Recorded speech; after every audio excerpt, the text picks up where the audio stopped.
Hello, and welcome back to It's a Very Exciting Time, a podcast by a UFO nerd and his tolerant friend. My name is Scott, and I've been fascinated by the phenomenon my whole life. And I'm Chuck. I'm an aerospace nerd and a tolerant friend. We started this podcast because since 2017, there have been shocking revelations, from news of secret Pentagon programs to confirmed videos of astonishing craft. In a nutshell, now that we know the government has recovered non-human technology. Or at least we will once Eric Davis gets in a skiff. It raises a natural question. If UFOs are real, what else? Suddenly, some of these other parts of the phenomenon that seemed unlikely are pulled into the realm of the possible. And they may still be unlikely, but even if it's new science and not aliens, woo, it's a very exciting time. Yeah. Oh, man. Chuck, yeah. So we just recorded an episode last week, and it was a big one. Like, I could tell your energy was flagging by the end, and I didn't want to do that to you again. It was only 2 hours long. No big deal. But the good news is, in the course of talking about that episode, I mentioned some other things that had happened, like Eric Davis casually mentioning aliens. You were like, why aren't we talking about that? So this week we're going to talk about that. Eric Davis was speaking at a briefing that the UAP Disclosure Fund, which is like a disclosure activism group that Chris Mellon and Elizondo and all those other guys are involved with. They held a briefing for Congress. So this is a 3-hour YouTube video of Representatives Luna, Burchett, and Burleson, who are kind of like the big three from the UAP caucus. Yeah. Yep. Sitting at a table and being briefed by Lou Elizondo and a number of other people. Okay. Christopher Mellon spoke about how UFOs impact national security and the fact that we definitively have satellite footage of UFOs and stuff that is classified for, as far as he can tell, no good reason. We had Rear Admiral Tim Gallaudet talking about exploring the oceans and why that's some of the things that we need to do. Mike Gold from NASA was back talking again about the importance of science and letting scientists get into this. Avi Loeb talked. He... Lou Elizondo. Okay, it's just funny. Lou Elizondo gets up and he's like, I want to introduce all of our distinguished panelists. I want to remind everyone we have a lot on the agenda today. This thing is going to be broken up into 3 sections. We're going to have like a 5-minute bio break between each. Everybody, please, Eric, I'm looking at you. Keep your answers to 3 minutes or less. He's like, I also have a tendency to talk. I'm applying this to myself. Eric Davis kind of like nods. But he should have been pointing at Avi. So he gets to Avi. He says, Avi, I understand you have a presentation. He says, yes. And Avi stands up and gives what, as far as I can tell, was a pitch deck to get Congress to give him $1 billion for the Galileo project. Oh, wow. Which was fine, bet that took right? less than 3 minutes. Yeah, it was a lengthy presentation. And don't get me wrong, I love Avi Loeb and I love the Galileo project and I want him to get $1 billion. But it was just kind of funny that like right out the gate, Avi Loeb's like, let me tell you why I deserve $1 billion. Yeah, I mean, honestly, if I had that podium, I probably would too. Yeah, for sure. So here's the thing. I'm not going to talk about any of the other people that talked, not because they didn't say anything interesting, but because all the things they said, we have talked about before in other formats. We have a dedicated episode about Admiral Gallaudet. We've talked about Galileo Project repeatedly. We've talked about Chris Mellon literally since day one. Nothing that any of these people were saying is jaw-dropping or earth-shattering to anybody who's been kind of paying attention to it or listening to our podcast. Doesn't mean it wasn't worth hearing, but looking for a tight, quick episode, I thought, let's focus on Eric Davis. Eric Davis is someone we have talked about a lot on the podcast, but we haven't quoted a lot because... Eric, for years, was under some form of non-disclosure agreement with his company Okay. the Aerospace Corporation. He was not allowed to do public appearances. So although, as you'll hear in a moment, he's been heavily involved with the disclosure effort since the beginning, he hasn't really been allowed to be a public face. But he's one of those people that everyone talks to and respects. We hear across the board people mention Eric Davis, the things he's done. Probably the thing he is most well known for is, ironically, something that we don't actually know if he did. the Wilson Davis the Wilson notes. Davis. Yeah. Yeah. Now, we did an episode on the Wilson Davis notes early on in our podcast run. I haven't gone back to listen to it. I remember being very pleased with it at the time. I wonder how well it holds up. At the very least, I'm sure the audio quality is terrible. So, but that said, if you want some information on the Wilson Davis notes, we do have an episode earlier. But the short version, do you hear me consciously trying to avoid saying in a nutshell? Yes, I do. I wonder if that's one that we should redo every so often. Just lean into it. Oh, yeah. We talked about updating some classic episodes. That's a good idea. Yeah. But anyway, the Wilson Davis notes are purportedly a transcription of a conversation between Eric Davis and Admiral Wilson. This is after Admiral Wilson retired. Admiral Wilson was not only a 4-star admiral, he was also like head of the DIA or something like that. But the point is, he was one of those rare people who, in theory, had access to every special access program. There's a handful of people out there who are supposed to, so that they can track them and handle budgeting and stuff. Admiral Wilson was supposed to be one of those. He's meeting with Eric Davis and describing an attempt earlier in his career where he uncovered the legacy UAP crash retrieval and reverse engineering program, attempted to gain access, and was denied, which really pissed him off. He made a lot of ruckus. He ran it up the flagpole. And in the end, they brought him into a skiff. They sat him down with a program manager and a lawyer from the program. They said, you found us. This is what you think it is. And you don't have access. You will not get access. And if you don't drop it, your career is at risk. He was at the time in line to become a 4-star admiral, and they made it pretty clear that would not be happening. He would not get his promotion to run the DIA or whatever it was. Anyway, so he ends up not getting access. And then years later, he sits down and tells Eric Davis this story. Now, one thing that's really funny is in the notes, he makes a point of telling Davis, by the way, I'm sworn to secrecy on this. If you ever leak this, if this ever goes public, I will deny everything. I will deny ever meeting you.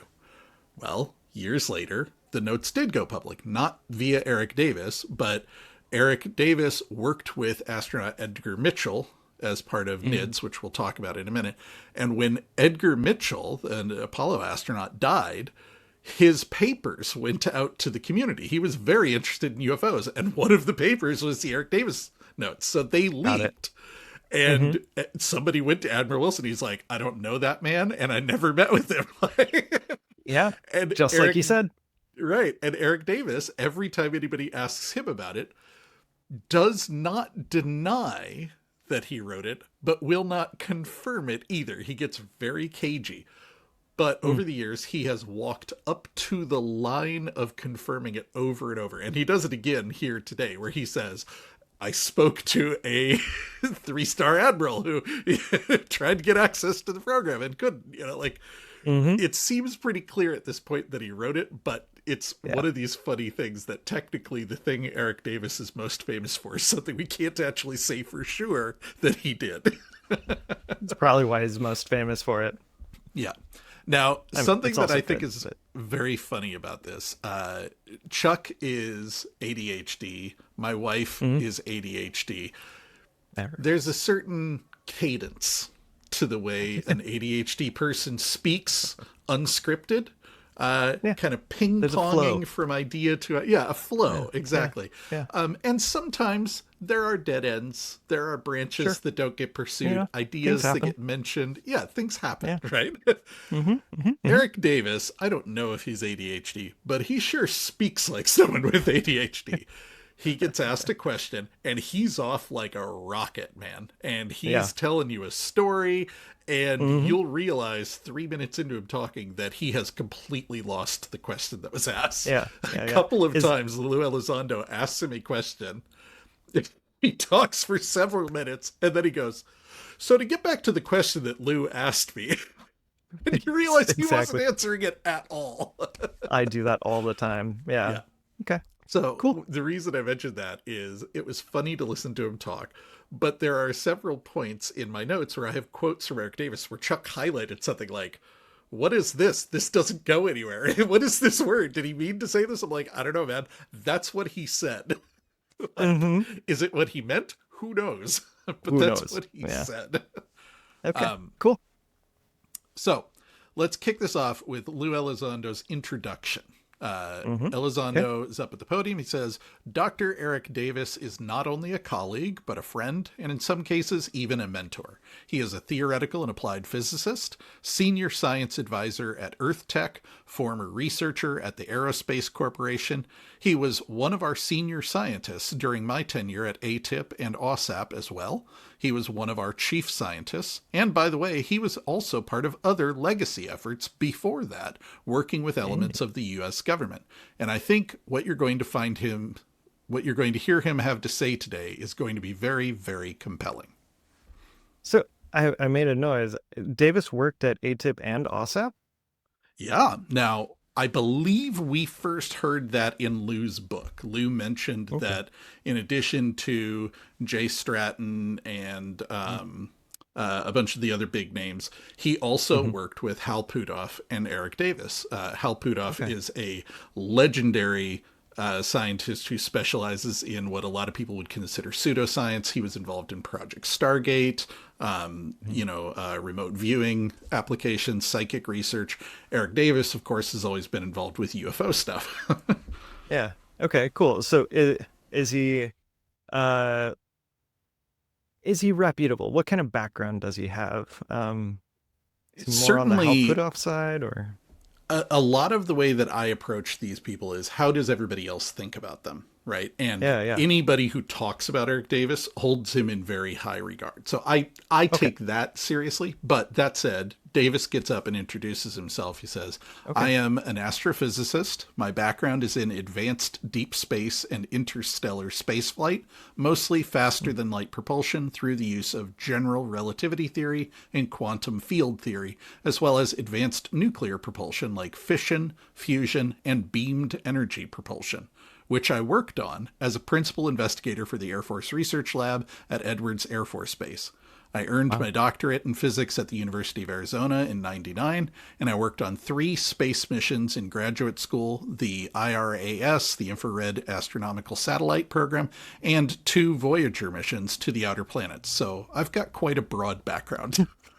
That's a very humble statement. I've got a broad background, I mean, if you got the credentials, don't be shy about them. If you're about to stand up and say some wild shit about UFOs, I might start with... Yeah. So were there more than 2 Voyager missions? I thought that... I feel like you should have said both Voyager missions. I don't know the answer to that.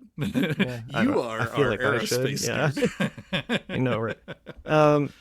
Yeah, that's a fascinating background. Like, for someone to say that he's casually like, "I'm into interstellar space flight and faster than light propulsion and beamed energy propulsion," as if these are like casual things that normal scientists work on. Yeah, exactly. But they are all like near term fields of study. near term fields of study. That's so cool. But how did he get into UFOs? So Davis says, "I began my work in UFOs, or UAP, starting in 1996 when Robert Bigelow hired me as his director of aerospace physics and astrophysics at the National Institute for Discovery Science." That's NIDS, who we've heard about a lot. So he was the director of physics at NIDS. So that was a transformative job for me. As a physical scientist, it was the first time investigating live phenomena using forensic science techniques in the field. That job at NIDS transformed my worldview. It opened me to a lot more possibilities than I was used to thinking of as a trained physicist. God, I can imagine that would be the case. Yeah. We've talked about Bigelow before. I know he does a bunch of aerospace stuff. He's also the one that bought Skinwalker Ranch, right? And Yeah. seem to remember something about the OSAP research contracts were going to go to him. Is that right? Yeah, so the OSAP program had millions of dollars from the federal government to investigate stuff. Almost all of that was research contracts that went to Bigelow via NIDS. Technically, it was a different group than NIDS, but it was like NIDS under a different name. But yeah, Bigelow, in fact, went so far as to build a special secure storage facility that was intended to house recovered craft. And I always thought this was kind of a strange story. Like, why would he think he was going to get a recovered craft? But in Lou's book, and David Grusch has testified to this as well, Lockheed, allegedly, is a holder of one of these recovered craft that the U.S. military retrieved and gave to Lockheed to study. And Lockheed wanted to get rid of it. It's become a liability, and they weren't making any progress. So they were talking to Bigelow and NIDS and OSAP about returning this craft to the government. It was going to go to Bigelow. The CIA apparently shut that down and said, no, you can't do that. Interesting. Yeah. I wonder if Bigelow, like, if it was something mundane, like they didn't have the right certifications, like, oh, they're not SOC 2 compliant or something, Right. or if it was just like, we don't want to see this on a highway.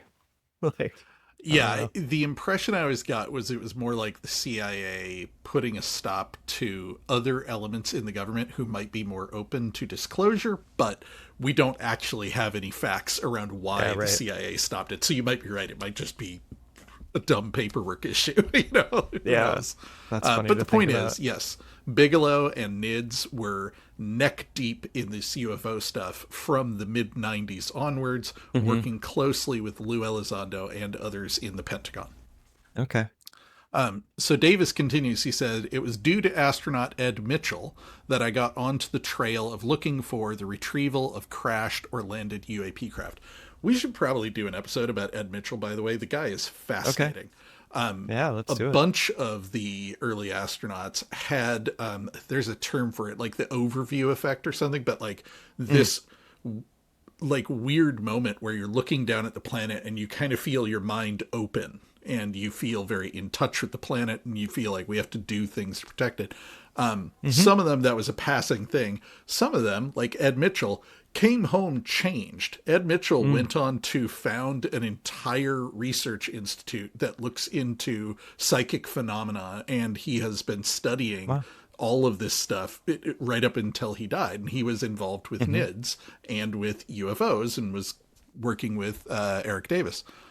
Yeah. So Davis says, I ended up over the course of the following 2.5 decades working for Bigelow, working for the Air Force Research Lab, working for Hal Puthoff at Earth Tech International, and then working at the Aerospace Corporation. And we were working in a combination of industries and classified programs that we were contracted to do on behalf of the Defense Intelligence Agency and for the Pentagon agencies that Lou worked at, and the UAP task force that Jay Stratton led at the Office of Naval Intelligence. Okay, so wow. Okay, so after working at NIDS with Lou and with Lou at OSAP, he also worked on the UAP task force. Didn't Grusch also work on that? He sure did. And I want to be clear, by the way, it sounds like he went from agency to agency and job to job. My read on this is a little more like the funding for these programs kind of drifted around, right? Like we talked before about how Elizondo was able to salvage parts of OSAP that were under fire from the rest of the Pentagon by bringing it under the umbrella of a program he was in control of and renaming it ATIP. So we hear about things like that all the time. What I get the impression of is Eric Davis is working with Hal Puthoff, Lou Elizondo, Jay Stratton, and a number of others, and they're moving around, and he's kind of following them and doing the work wherever he is. Like, he also mentioned he graduated in 99, but he started working on this stuff in 96. So he's also doing his doctorate program and all that at the same time. Right, but he said this was decades long. Like, each one of these contracts could be 5 years long. Absolutely. So, but yeah, the point is, the impression that I get is he was basically working on this stuff nonstop the entire time. It's just that who he was technically employed by would change every few years. Makes sense to me. Yeah. But yeah, bringing it back to David Grusch, Davis said, I was fortunate to meet Dave Grusch at the behest of Jay Stratton, who was working with Lou Elizondo in OSAP and ATIP, and when Elizondo left to become a whistleblower, he left Stratton in charge, and that's how Stratton ended up in charge of the UAP task force. And isn't he now is he Arrow now? He's Jay not. Stratton? No. He was considered for it. We kind of wanted him to be the new head of Arrow, but he is not. Okay. Yeah. It's his buddy. Right. Dave Grusch was an NRO liaison officer at the UAP task force, and I was assigned to work at the Aerospace Corporation, supporting NASA's Space Nuclear Propulsion Program Office. Jay put Dave and Dave's boss and I together, and I briefed them for 2.5 days just the week before COVID struck. Dave took Dave took all of my classified and proprietary information from the investigations I did at NIDS and for Hal Puthoff at Earth Corp, and what you now know, the output of that was his classified whistleblower complaint to the ICIG. Shit. I think that's a lot more interesting than what most of us were doing the week before COVID. Right? Yeah, I think I was mostly just stressed about how I was going to tell my boss that I wasn't going to come into the office anymore. Yeah. Oh, that worked out. Anyways, I don't remember your old office. Anyways, do we know what exactly he told Grusch? I mean, he talked for over 2 days, so we don't know all of it. But it sounds like he was one of Grusch's core witnesses. Now, I want to be clear because there are naysayers out there who have been saying the whole time, oh, Grusch is just repeating a story he heard from some guy. And now they could hear this and go, oh, that guy was Eric Davis. I don't believe Eric Davis, therefore I don't believe David Grusch. As we talked about with David Grusch repeatedly, he had over 40 insiders giving him information. We now know Eric Davis was one of them, maybe one of the biggest ones. That's fine. But he certainly had corroborating intel from other people. And again, this is what Grusch was trained to do, was gather disparate intelligence sources and stitch it together into something he has reason to believe is true. Here's how Davis summarized what he talked to Grusch about. He said, long story short is, I came into contact with industry leaders, technical scientists, intelligence officers, generals, admirals, colonels, people who directed intelligence operations at the DIA and the CIA. They reached out to have me do some foreign UAP intelligence analysis and assessment. So I have been exposed to so much in the classified realm that I can tell you, you being Congress, I can tell you definitively that there is a there. The human race, like a lot of people are like, oh, they're investigating this, but there's nothing there. There's nothing to it. Okay, got it. So the phrase, there's a there means there is something worth investigating. There is something. Okay, got it. Yeah. The human race, basically the world's biggest governments like the United States and our adversaries China and Russia, at least as far as I know, have had the occasion to recover craft that either landed or crashed or both in their territory and even outside of their territories, and have taken those back to the most sensitive programs they have ever had. Wow, so this sounds like sort of confirmation that, like, we know the U.S. has a program, but and I feel like there were sort of theories that Russia and China probably had ones, but this feels like he's saying, yeah, they definitely have one. Right. They absolutely have a reverse engineering program, and that ours, at least, is extremely well hidden. China and Russia probably are too, but we don't know Yeah, certainly we haven't heard it leak. We don't have confirmation they have it. But I agree with you. My read Yeah. on this is Eric Davis is saying the classified sources that I have confirmed to me that it's Hmm. not just us. This is Yeah. international. And that goes back to what David Grusch was talking about, that there is kind of a shadow Cold War happening, an Hmm. arms race where it's like, who's Right. going to reverse engineer the literally world shattering technology first? Because whoever does wins. Like, that's Yeah. it. Right. Like, Yeah. Yeah. That'll be really interesting. Although also I feel like it's worth saying that if it was leaked in Russian or Chinese, I feel like neither of us would notice. well, yeah, Um, that's true. That's true. Yeah, talking about the secrecy, Davis continued. He said, these programs are more sensitive than and more well hidden than the Manhattan Project was, or wow. modern nuclear weapons programs. It Hmm. was hidden from congressional oversight and always has been. It was hidden by the action of President Eisenhower, who instituted presidential emergency action directives during his administration. Oh, okay, that's interesting. Right? Davis says these directives are not shared with Congress. They're classified. And when the Freedom of Information Act was instituted in the 70s, those are not subject to it. These Mm, directives provide cover for actions that are associated with the retrieval of these vehicles and the scientific and engineering study of them, and that takes place within the industry. wow. Okay, this is so juicy. I've Mm-hmm. always wondered like how this could be set up to completely avoid congressional oversight. We knew about this sort of like shell company Right. Like game, farming it but out to Lockheed and stuff. Yeah. yeah, but hearing that it was like put in place by Mm-hmm. emergency executive order Right. actually kind of like fits. Okay.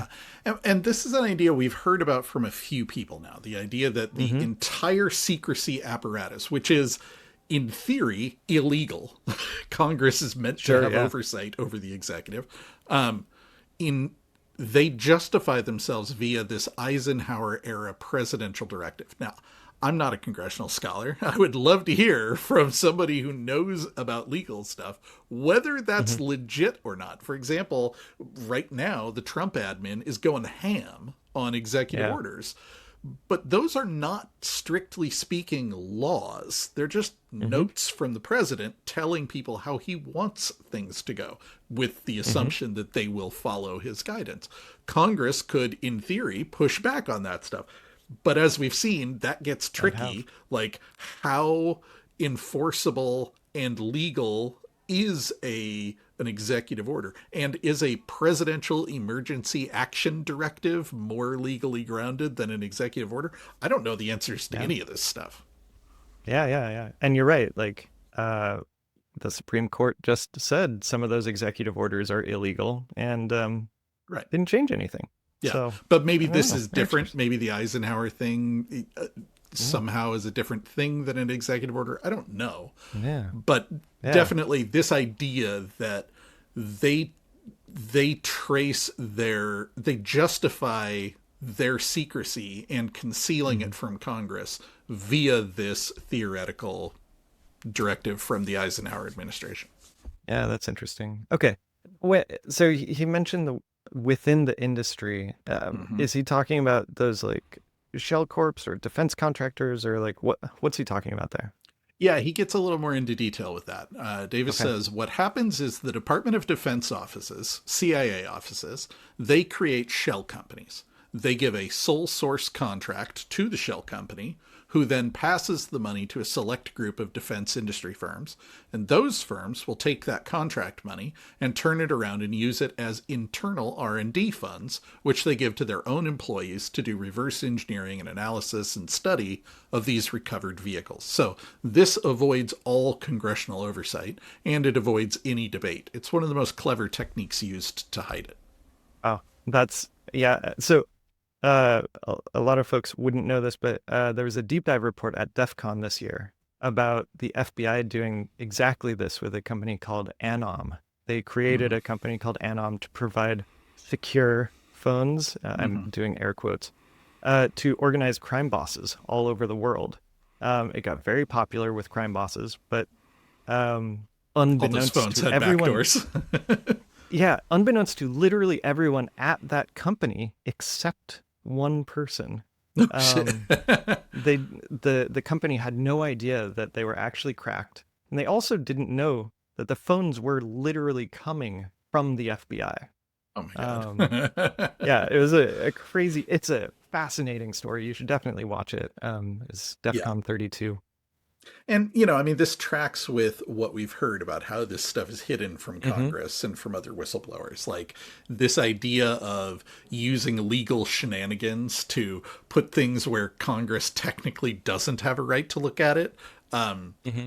is not great. And Yeah. it may lead, and I'm thoroughly speculating here, to situations such as Jake Barber has alleged. He talked about the idea that some of these aerospace corporations who have been empowered by the government to go do crash retrievals for them so that this stuff never enters government hands have now kind of gone rogue at the point at which you have set up an agency that is capable of doing crash retrievals and, this essentially hired special forces guys.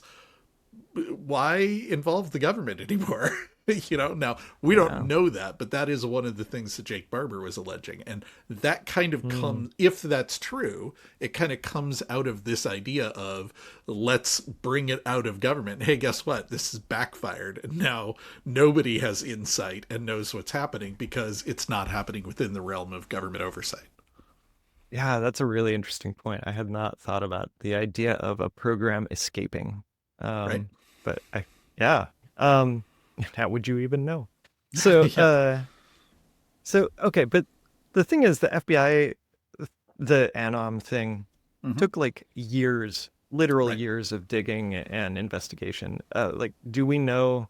Did he have to do a similar multi-year investigation to find out? Did it have to get leaked? Like, how does he Right. know? We don't know any of that. I am, most of the time when I'm reading quotes to you, I'm doing like selections, and there's more nuance if you go watch the full interview. In this case, I'm reading almost the entirety of everything Davis said to you because it's all so interesting. But Davis doesn't give a lot of grounding or sources or explanation. It's one of these things he's like, look, I dug into this for decades because of my career. Here are some of the things I now know. Also, to be clear, this was the unclassified thing. Lou and Representative Luna both said, we want to get Eric Davis in a skiff so he can tell us the classified stuff he knows. Presumably at that point, he could tell them things like, I know that this happened because this person told me and this person told me, and here's all my sources. So I don't believe Davis himself did a multi-year investigation. What I believe is he spoke to people who were directly involved in firsthand witnesses and told him these things. But that is entirely speculation on my side. Yeah. Davis does not say where he gets any of this from. Okay, yeah, that makes sense. Yeah. Davis does go on, speaking about sources. He says, as far as I know, only one 4-star general and one 3-star admiral were able to locate these programs. That's about as much as I can say. They located the programs and they uncovered them. One got a lot of resistance and hostile reception and was told that he found who he was looking for. They were who they were suspected of being, and yes, they were a UFO UAP crash retrieval and reverse engineering program.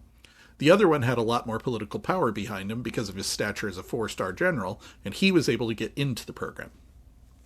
So the 3-star was Wilson, right? Like, I that's mean, the theory. You notice Eric Davis is very careful to avoid mentioning him by name, but the story sure matches up. And he's done this a few times now, kind of dancing right up to saying, yes, I interviewed Admiral Wilson, and that story is true. Yeah. But who was the 4-star? We don't know. To be perfectly honest with you, this is the first time I'm hearing that part of the story. Okay. The idea that Amazing. there was a general who did get access. That's very interesting. Is there another Wilson note out there about his interview with the 4-star general who got access? I want to read that one. Yeah, like the Powell Davis memo.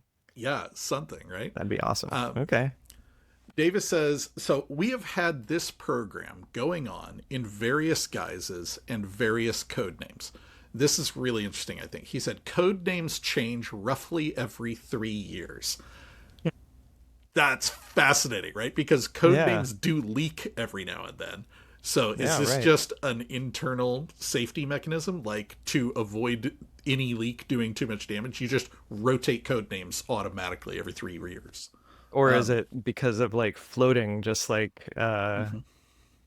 like Davis did, like floating Yeah, between different that could programs where the be. In funding is? fact, Davis continues. He said, they often shift around due to major office or programmatic reorganizations from presidential administrations every 5 to 10 years in some Mm. cases. So these things are very old, but they're still around. I would say Hmm. since the beginning of 1944, with the U.S. Army's recovery of a craft that crashed in Italy back in 1933. When the Hmm. U.S. Army invaded Italy and pushed the Third Reich down, they were able to recover that craft and bring it back to Wright Airfield. Yeah, there's that Italy again. Hmm. We've now heard that from Matthew Brown, David Grusch, and Eric Davis. Although, Hmm. since Davis was one of Grush's sources, I'm not sure if this counts as another confirmation. Yeah, and Yeah. who knows? Um, so he said they were taken to Wright Air Force Base. I feel like we've heard that name a lot recently. Yeah. Yeah. Wright is in the UFO community kind of regarded almost on par with Area 51. It is, Okay. scare quotes here, common knowledge that Ah, UFOs and recovered bodies and maybe even living aliens were stored at Wright Airfield. okay. Yeah, It's also where they do classified engine testing and exactly. Yeah. stuff like that, right? Yeah, okay. Makes sense. Um, Davis says all of the crash retrievals that have taken place, generally on land, have gone to Wright Airfield. The majority of the crash retrievals take place in a maritime environment, and I'm not sure where that is going. I think probably also to Wright. I don't know where they're going today, though, because I've only worked on the legacy history of this part up until about the early 2010s. Ever since the end of OSAP and ATIP, I don't know where these operations are going on these days. That must be kind of maddening for Congress to to have someone who's like, okay, it was definitely here 15 years ago, but I have Right? no idea Yeah. where it is now. Eric Davis, Damn it. where are the UFOs? Well, they were over there. Yeah. Yeah. I, is he out? He's out of government at this point, right? I don't actually know Um, the answer to that. It sounds like he's okay. done with the investigation, but who knows? Yeah. Okay. Um, Yeah. I think something that's interesting is your instinct would be to think like, oh, they've probably moved them, right? If Yeah, everyone right. knows they're at Wright Airfield, they're probably not anymore. So Davis knows Yeah. they were there until 15 years ago. They've probably been moved. But maybe they're still there. Like, how difficult is it to build a restricted access hangar that can store secret stack? For that matter, we don't Yeah. know what sort of safety measures are in place. Are there Right. radiological Yeah. concerns? Are there biohazard concerns? Like, maybe you can't Right. just put this in any old warehouse. Like, I don't Right. know. Yeah. Yeah. If they have to have whatever it was, the like biolab level 5 or something, like there's only a few of those. Yeah. Um, Although the flip side of that is we see these legal cases going forward now with all these dudes who worked at Area 51 and are getting cancer because of their exposure to things at Area 51. And the like the government burn won't pay pits. for their cancer treatments because Yeah. there's no evidence they were at Area 51. Yeah. Yeah. Like if they've just got burn pits going that are giving airmen cancer and they just don't care, like maybe it is just in some like ramshackle warehouse somewhere with a guard outside, like it's just leaking like alien contaminants. Who knows? Yeah. Who Yeah. knows? God. Um, Davis continues. He says the craft that have been recovered are not of this earth. They're not made by human hands. They're not from this planet. They're not human. They are an Okay. alien technology, whatever the word alien means. Are they extraterrestrial? We don't know. What motives do they have? We need anthropologists and social psychologists and philosophers to figure that out because they haven't communicated that to us. Physicists like me, we can't answer questions like motive. We just need to take in data. That's interesting. So he makes a distinction between the craft clearly being non-human, but not necessarily extraterrestrial. I feel like What a Grusch did the frustrating same difference. thing, Yeah, right? absolutely. What is In that? his congressional testimony, Grusch mentioned the idea that we don't know that they're alien in the sense of from another solar system.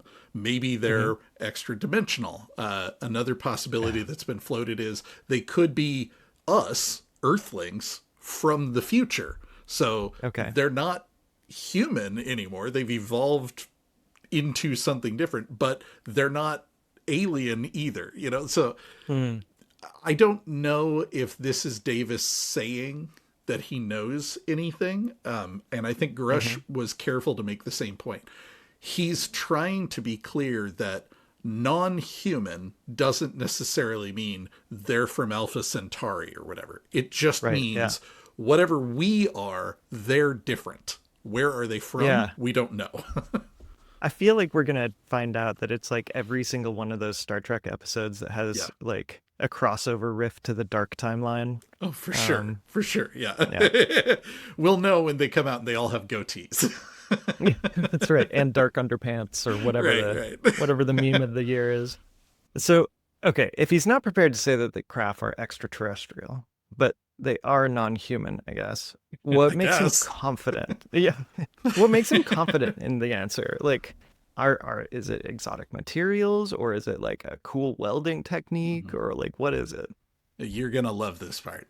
Elizondo asks him point blank. He says, "What makes exotic material that has been recovered from the U.S. government exotic?" And he's talking here about not just the idea that they have recovered fully operational craft, but also like there's supposed UFO debris out there floating around in the community. To the Stars Academy, which is where we first met Lou Elizondo, had some. Gary Nolan, our favorite scientist, has been actively investigating some UFO debris that he received from Jacques Vallée. So there are bits floating out there that are claimed to be exotic. And Elizondo's asking him point blank, like, as a scientist, what makes it exotic? And Davis says, it's actually a very simple answer. It's the way that it's fabricated. That's what makes it exotic. It's not a new element that's never been discovered and placed on the periodic table. The materials are in the periodic tables. They're either radioactive isotopes that we already know of, or they're among other non-radioactive, non-actinide elements. It's just the combination of materials is unusual. You could say it makes it exotic, but it's the composition. It's how you build the craft, the materials that form the craft, and everything inside the craft. The counterintuitive way in which they're structured that made the material so extraordinary. It's the fabrication method itself that makes it exotic. I mean, how can they tell that it's fabricated? Yeah. How can they be confident that it was actually fabricated? I don't know. Yeah, now I will grant any skeptics in the audience this. Davis's answer on this is frustratingly vague. He says a little bit more in a moment about like electron microscopy, but in a nutshell, God damn it. This is something that we've been talking about in the community for a while. I mentioned TTSA held a sample. Gary Nolan examined it. What is TTSA? Sorry. To the Stars Academy. Oh, of course. Okay. You've said that like 3 times already, and I just didn't connect it. There are so many acronyms here, man. I don't blame you for getting lost. So this material it looked like just a random hunk of metal. It's kind of ragged edges. And if you look at it, you can kind of see it's layered. But, you know, what does that mean? Gary said it was clearly engineered with layers of bismuth and magnesium that were only microns thick. As I recall, and I'm annoyed with myself because I couldn't find the interview where he said this, Gary said that we could make this today, but it's very expensive. And this sample, allegedly, dates back to the 1940s when we definitely could not make this today. I might be conflating 2 different samples. There was one sample that was layered in an unusual way, and there was another one where what was unusual was the purity of it. It was like very, very pure silicon or something. And they were saying Yeah. we can and do make this today. In fact, we use very pure materials in some of my cancer research. We just order it, but it's super expensive, and we definitely couldn't produce that in the 40s. So I may be mixing up two things, but both of those were examples of how Gary Nolan approached, here is a piece of metal. What can we learn about it by studying it? Well, we can look at, if it's layered, we can look at the layers and whether that is something that would happen naturally or whether it's something that's produced. And if it's produced, could it be done at the time that this sample was recovered? If it's a particular purity, is that something we can engineer, or is it something that could occur naturally? One thing that I think is interesting is nobody has said they have found samples with isotopes that don't occur in the solar system, or at least I don't recall anybody saying that. That would be kind of a clear signal, like, whatever this is, it ain't from here. But what's interesting is if you think about aliens, if I was going to fly a vehicle around in a foreign solar system and I was a super advanced engineer, I might go out of my way to engineer my vehicle out of local materials so that if they recovered pieces of it, there's not like a glaring signal that it came from somewhere else. Yeah. I mean, there's that. I mean, the other side of that theory being that we got the table of elements right. And it's actually, kind of the same everywhere.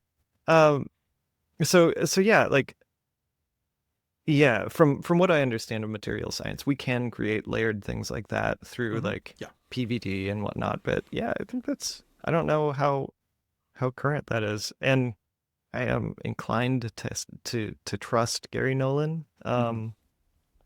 So if it's fabricated and made in a way that no human could produce when it was recovered, that does It's suggest allegedly non-human. recovered. That's very important. Yeah. A lot of these things we don't know they were recovered. They're claimed to be from the 40s. Yeah. But my question is still about the clearly fabricated, in air quotes, because the Earth is big and it does a lot of weird, seemingly magical things with nanoparticles and weaving. Like, look at opals. We've only just now begun being able to make opals. For sure. And I want to be very clear. I'm an art major. I don't know anything about anything. I only know what I've heard other people say about this. What I've heard people like Gary Nolan say is there is clear evidence that this stuff was manufactured. That doesn't necessarily mean non-human. And in some cases, we can manufacture these things, but we couldn't at the time. So there are clear questions around who fabricated it and how and when. Davis continued talking about a scientist that he met at Lockheed Skunk Works. Davis says, what he was telling me, he's an advanced material scientist, and he said we could use the best diagnostic equipment we had in those days, which was 60s, 70s, 80s, 90s, and we could see the elements through mass spectroscopy that compose these structures. But when we look at how they're composed and structured, it's like nothing we've been able to fabricate on Earth. We've never been able to reproduce it on Earth, and we have no extrapolated engineering or physics technology to tell us how we could possibly fabricate this on Earth. Wait, so he's saying we still can't produce some of these materials? Yeah, and that, I think, contradicts what Gary Nolan has says, although, again, I'm kicking myself. I couldn't find the quote, and it's possible they were discussing different things. Eric Davis seems to pretty clearly be talking about something like the layering, where how it was assembled and manufactured is not something we could do today. I seem to recall Gary Nolan saying that we could do that, but again, I might be mixing it up and he was talking about something else. No. But it all kind of boils down to the same thing. Yeah. People who theoretically know what they're talking about are saying this is either impossible or incredibly expensive to engineer. Let's go with the answer that this could be engineered today. Why would someone fly this out in the middle of nowhere and mislead someone into thinking that it was UFO crash material? If it's really expensive to do, like, so there's a social question to be answered beyond that. Like, if as a skeptic you go, okay, Occam's razor says the simplest answer is it's something we made. Okay, fine. We also have to answer the part of why was it found where it was found?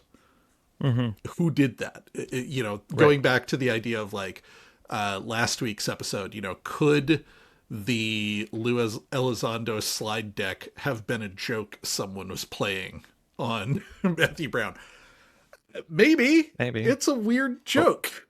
Who's doing this? Why? No one took credit for it. Like, I'm not saying it's impossible, but there's a social question that gets raised once you introduce that possibility that you then have to also answer. So it's messy. Yeah. I am not a materials scientist, but Davis and Gary Nolan and others have talked about the idea that these samples are genuinely interesting and not easily dismissible. Gary Nolan has certainly never come out and confirmed these are definitely non-human. But he hasn't stopped studying them either, which tells you something right out the gate about how interesting they are. They're super interesting, yeah. I mean, if I was a down on my luck material scientist with a PVD machine, like, I don't know, I'd try and pass something off to the Blink 182 guy, see if I could get a couple million out of him. How much money does Tom DeLonge have to throw around on samples? Yeah, I don't know. I don't know. So okay. I'm still struggling with the clearly fabricated part, but if they've got down craft and they've got footage of craft in motion, I feel like that's enough. Why are we talking about how they fly? That is a very good point, right? Like, we're suddenly talking about metamaterials and debris when in theory we're talking about A, actual like recovered craft, and B, at the very least, like video and evidence and pilot sightings of the craft themselves doing things. That's another angle. Like, we don't have to talk about the metal. We can talk about what they're doing. So Representative Burleson turns to Davis at one point. He says, "What is your understanding of the physics or the likely propulsion technology?" And Davis, to his credit, kind of throws up his hands and goes, "We can only speculate." These things are so far in advance, we can only speculate. The best speculation I can come up with is general relativity does a great job of predicting something like a warp bubble. UAP do exhibit the phenomenon of sublight or less than light speed warp bubbles. However, that becomes challenging when you talk about UAPs that dive into the ocean, but it's warping space-time. That's described in Einstein's general relativity. They have a thin shell of energy, and the type of energy has to be negative energy density, and it would be consistent with the type of energy density you can create from the quantum vacuum.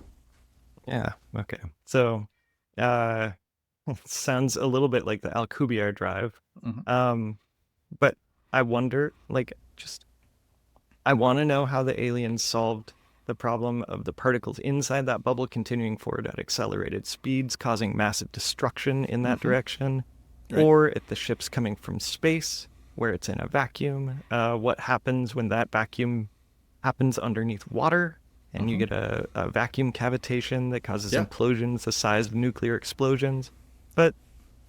And to be clear, I don't think they have, right? Like, Davis is very clear that he's speculating. He's like, all he's really saying is the behavior we're seeing from them is theoretically not violating the laws of physics as we understand them. Einstein's relativity theoretically allows for something like a warp bubble, which could describe how they move. I want to point out, I'm cutting out a long bit of technical explanation here that I did not understand at all, that went on for several minutes until Avi Loeb jumped in to clarify a point about quantum mechanics versus general relativity, and the discussion was way too technical for me. If you're curious, the video is linked in the show notes. Jump to an hour and 23 minutes, and you can see all the technical. It sounded like an episode of Star Trek to me. Like, they're just throwing out made-up words as far as I could tell. Okay. Well, I mean, it sounds like me and hashtag nuts and bolts in Discord have some work to do. So if anyone's willing to summarize it for me, I would love to theory craft with you all. Right. So after Avi Loeb jumps in and clarifies a few points, I think Davis kind of realizes he kind of went off the deep end with, like, theorizing. Remember, this is literally his profession, advanced propulsion. You know, like, of course he's going to, like, get excited and start wanting to geek out about it. But he kind of brings it back to a congressional summary. He says, okay, so we have a good idea about these things, and we can speculate, but we have craft in our possession, but there are no physicists working in those programs. What? They're basically mechanical, aerodynamics, aerospace, thermal control engineers, electronic and electrical engineers, material scientists. They've never had a physicist like Avi or I. They've never had an applied physicist or an experimental physicist, and so they're really lacking in the ability to understand how these things fly. Wow. So you're saying that that's crazy to think the legacy programs don't have a single physicist on staff. That just, it feels a little hard to believe. Yeah. Now, the face you're making is the exact same face Burleson was making. And he's kind of like looking at Davis and Elizondo like, are you serious? And Elizondo Who's running this program? Elizondo jumps in at this point. He goes, what you have to understand is the legacy programs are very insulated and insular. So unfortunately, it's a bit of an incestuous community. There's not a whole lot of outside involvement because it's so highly classified. And that's been some of the frustrations and challenges, technologically speaking, because we haven't been able to recently apply new talent, new ideas, new theories to what the US government may be in possession of. Yeah, okay. I guess that has been a consistent thing that we've heard about the sort of like stovepiped programs. They get spun up every couple of years, struggle to make progress, and then get shut down again. It seems like a very dumb way to do science, but it's an incredibly dumb way to do science. It is a good way to do a secure program. It's a bad way to do science. Yeah, fair point. But do they talk any more about how the crafts work? Not really. They kind of dance around it a little bit. And I should point out again, at the very beginning, Lou was like, this is going to be a 3-section briefing. We're going to take breaks in the middle. 3-hour briefing. You can guess, Lou's hoping to keep it to about an hour per briefing. We're already, I mentioned, at an hour 23. We're running long, and Lou is sweating a little bit. But he still has questions asked. And so Lou turns to me and says, can you talk about the Nimitz incident? Remember, this is the famous Tic Tac incident from 2004. Okay.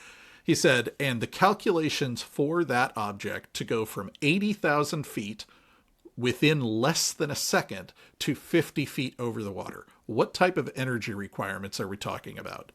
And Davis responds very casually, hundreds of times the energy produced in the United States annually. That's the kind of energy that is representative of the observed features and performances of the UAP craft, especially the Tic Tac. I think that's a really important point. He's not saying he knows. He's saying literally just looking at what this craft is observed to do, it would require order of magnitude this energy. He says, by the way, that compares really well with interstellar spacecraft that would travel ultra-relativistically, anywhere from 90 to 99% of the speed of light. The energy is astronomically huge. Travis Taylor and I have speculated that possibly they're teleporting energy from a remote, distant location where the energy is produced to the craft, and that's how the craft can move around without having to carry propellant or a rocket engine or an advanced warp drive engine in it. That's one possibility we speculated on. Amazing. Have we heard the name Travis Taylor before? Yeah, Travis Taylor is a fairly famous one. He is, I believe, the guy from Skinwalker Ranch, who turned out to be one of the other scientists on the UAP task force.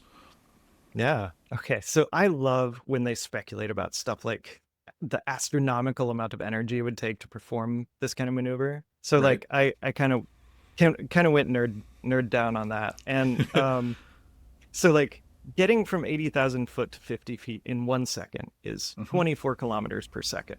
That's fast. That's crazy fast. It's not insane though. So how fast does like a meteor go? 13 kilometers a second, maybe 15. So it's fast, but it's not like astonishingly fast compared to a meteor. Right. So like a comparison would be for us to get a spacecraft out, like to break the orbit, the gravity well of Earth, to get out into solar orbit, to change our maneuver up to a different planet. I we could get like basically to Jupiter ish, driving pretty much straight, which is not generally how we do orbital mechanics. We try and pick more efficient trajectories than kind of just like balls to the wall, like Hmm. straight that direction. So that is actually kind of a crazy amount. And we haven't talked about the distance. We've only talked about the amount of power and the amount of propulsion it would take to get to a moon of Jupiter. They're doing this in less than a second. This would take Hmm. us hours, um, Right. hours worth of like propulsion expenditure to get up there. So, like, I wanted to look at what our spacecraft could do, Well, and and just for I like want a to side, interject also, like, yeah, I mentioned comparing to a meteor. A meteor yeah, gets going very fast, but a hmm, meteor hits the ground. Like it yeah, impacts at the end of it. hmm, The Tic Tac did that maneuver and then came to a complete stop right, 50 feet above. And that also takes some fuel too, right? Like it's not just oh I yeah, get going that fast. Now I have to stop. yeah. Yeah, there's no way it would stop. You know the sort of refutal of Superman catching Lois Lane falling out of a building. Like Right. he would just cleave her in half. It'd be terrible. Like just gore everywhere. It'd be a little bit like that. Like the amount of energy expended to stop like that Hmm. would like melt huge amounts of the ocean. It would be a disaster. Right. Not So to mention turning any occupants of your craft into jelly. yeah, of course. Like I didn't calculate the amount of like the G loading of this, but it would be a lot. So this is for people like me who are not astronomically minded.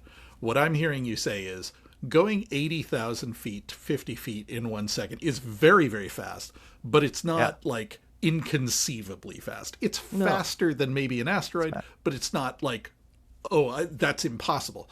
What's Yeah, impossible is doing that and then stopping and not killing everybody in the craft and not boiling all of the ocean below you when you stop from the friction exactly. in the atmosphere and all that Yeah, stuff. So yeah, this is why people talk about these craft having something like anti-gravity. It's not yeah. just There's that they're something going very fast. It's that they're going very fast and then making right angle turns in midair or coming to a yeah, complete halt or doing other things that may not right. be impossible but are certainly incredibly expensive with technology Yeah. we have today.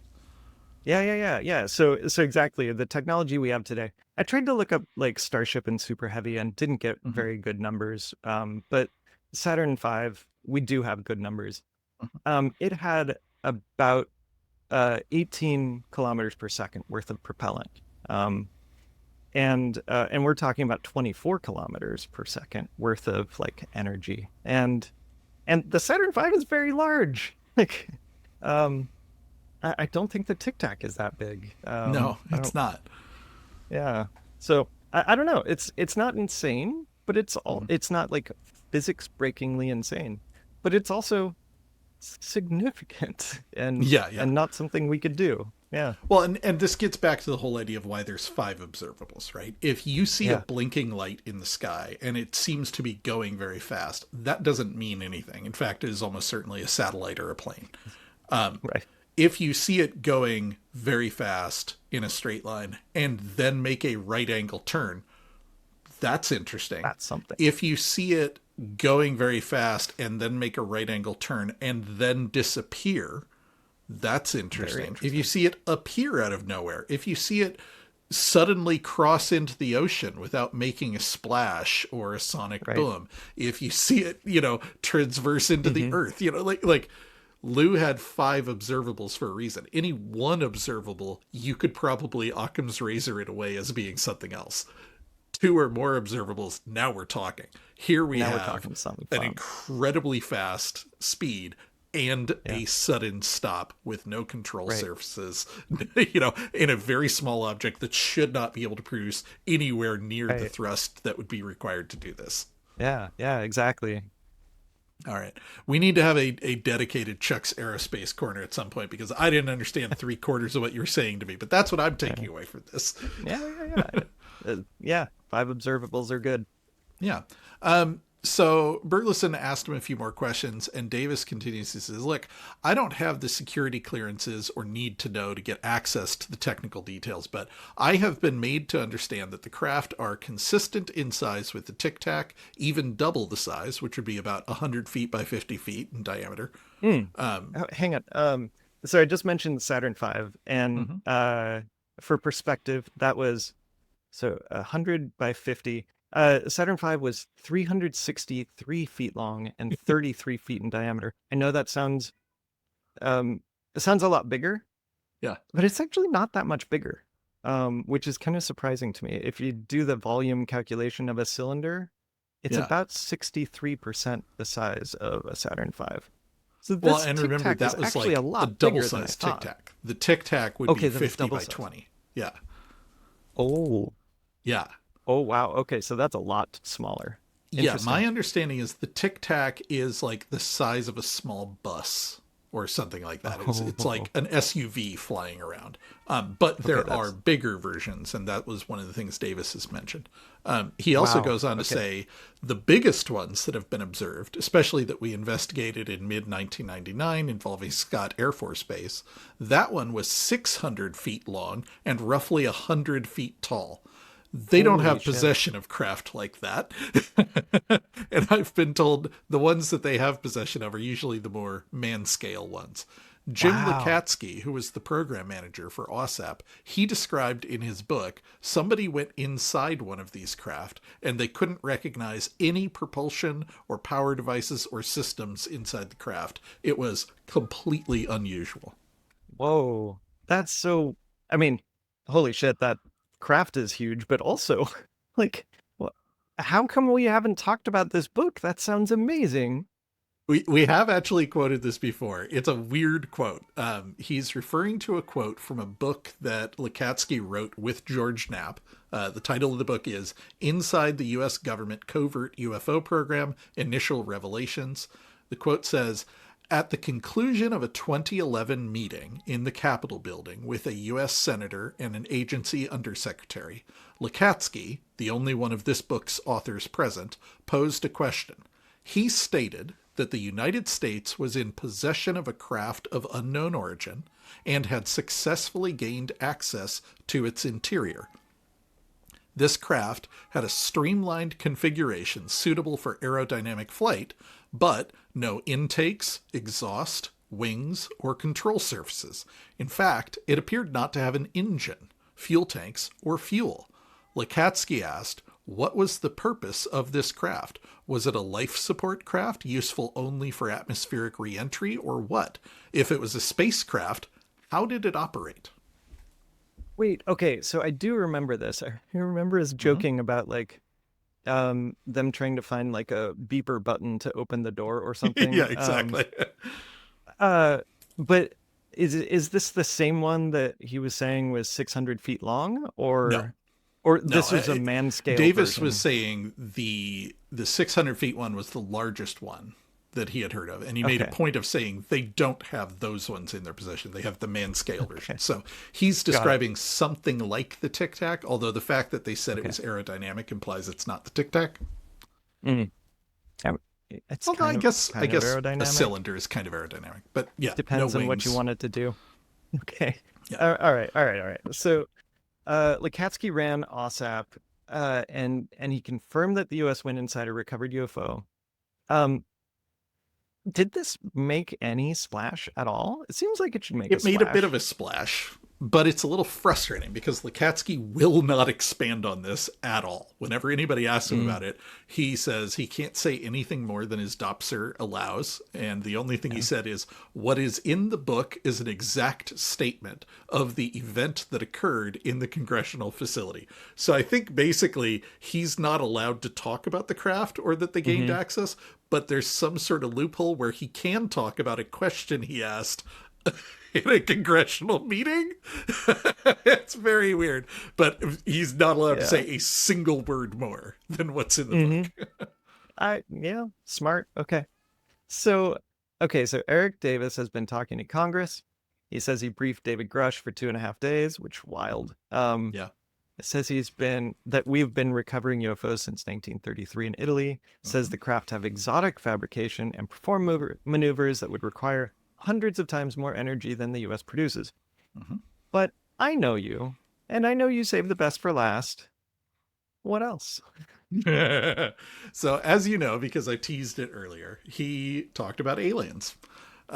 Representative Burleson says, can you comment on whatever species have been piloting these craft? And Davis, again, very matter-of-factly, the same way he's been talking about everything else, goes, yep, they're typically the multiple species that people are familiar with, the Greys, the Nordics. People have talked about the reptilian or insectoids. It's not that they're reptilian or insectoid, by the way. It's that they resemble, to the percipient, a reptile or insect-type humanoid because they still have a head and 4 limbs and a torso. Okay. Okay. Does Grusch... Has Grusch or anyone else talked about species like these? Definitively not. Okay. Matthew Brown recently came out. He said there were multiple species. That's as far as he would go. Grusch, the only thing he ever said was the word biologics, which we now know from Jake Barber is military speak for bodies or body parts. Right. Elizondo always just stuck to the nuts and bolts of the craft and would not speculate about who is inside them. So this is very much it's not that these words are new, in the community. He's right. People talk about Greys and insectoids and reptilians all the time. Right, yeah. But normally they don't talk about this at all. Yeah, everyone's just down at the shallow end of the pool, and then Davis just cannonballs in yelling, "Reptilians!" It's absolutely wild, right? Man, okay. Did he say anything else? No, he did not. Burleson looked shocked. I don't think he was expecting that answer. And Elizondo said they had to move on to the next part of the briefing. I feel like if I was Burleson, I'd be like, hang on, we need to stay here for a little bit. I have a follow-up question. I do not yield. Oh my God. Yeah, I sympathize with Elizondo. I've certainly been in the position of having to wrangle a meeting that has gone out of control, and all anybody wants to talk about is this one topic, but we have to talk about 7 other things. But at the same time, bro, you just got Elizondo on record with Congress saying that the Greys, Nordics, reptilians, and insectoids are real. Maybe a couple of more minutes. Yeah, just a few, right? We're going to skip our first bathroom break. I think you'll all agree this is more important. All right. Everybody, thank you so much for joining us on It's a Very Exciting Time. You can find show notes and more on our website, veryexcitingtime.com, as well as links to our Discord and social media accounts. Oh man, I've got smile cramps right now. And you can feel free to email us at scottorchuck@veryexcitingtime.com. And if you'd like to support the show, check out our Patreon, patreon.com/veryexcitingtime, or grab some t-shirts at veryexcitingtime.com/merch. That's right. And Chuck, as always, my wife thanks you for listening to me talk about UFOs so she doesn't have to.